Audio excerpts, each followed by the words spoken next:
What I do too to find out where I got some high and low spots is I'll take my file board.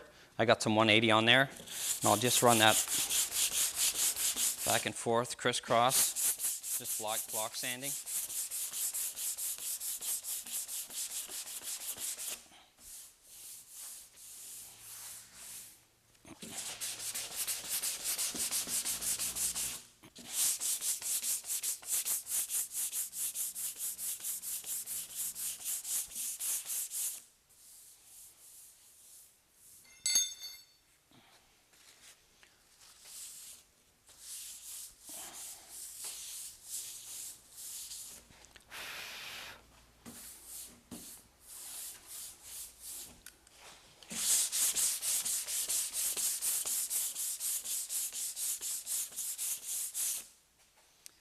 You can see there's it's a bit low in here, and it's not too bad. There's a few little low spots here, but I can't get in here because this is where the lip folds around, so that you can't get into it. So I'm going to have to use just a bit of filler in there, but that's pretty good right there. Then all you need is a skim coat of filler. I'm going to grind this down now from hammering with the hammer and the slapstick. It cracks up the paint. So I'm going to grind that down. I always use 180 on the grinder so it doesn't eat up the steel. And then we'll put a skim coat of filler on here. It's a little bit of a high spot here. I'm going to knock that down.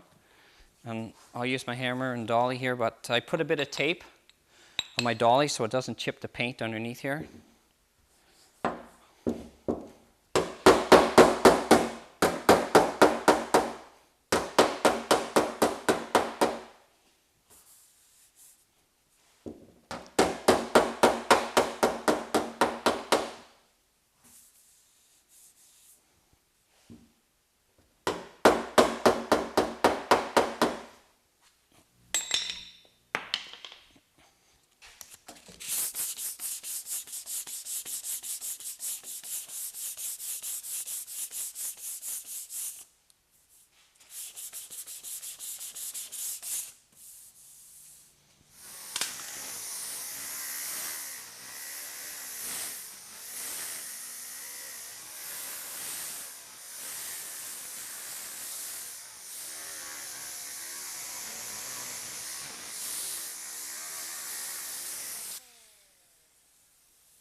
Okay, I grind that down. Now I'm going to take 100 on my sander and feather edge the paint back.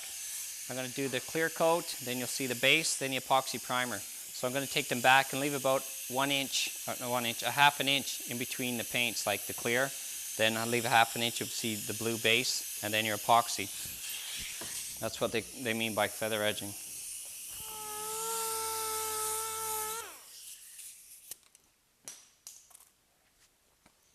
I don't know if you can see that in the camera or not, but there's the white here is the clear coat, the blue is the base here, and this greenish gray here is the epoxy primer. And like I say, you leave about a half an inch in between them. The more the better, then you don't feel the edge. I do that because I'm going to put filler right into the edge of the paint. That way it doesn't leave boil marks in here.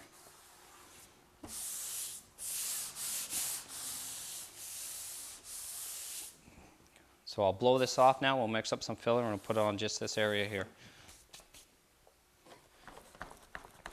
I'm mixing just a little bit more. I always mix a little bit more than what I need. And make sure you get a uniform color. You don't want to see any yellow streaks or any blue streaks in there from the activator. You just want it one uniform color.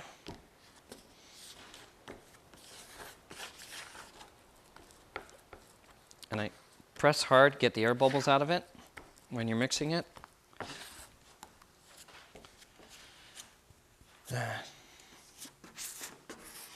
Same when you're applying it. Press really hard, gets the air bubbles out of it.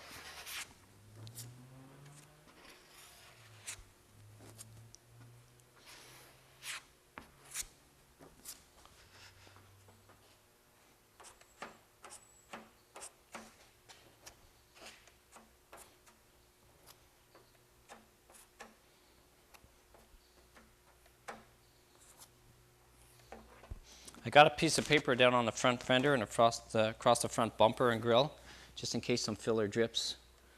The one that's sticking to the fender or the grill.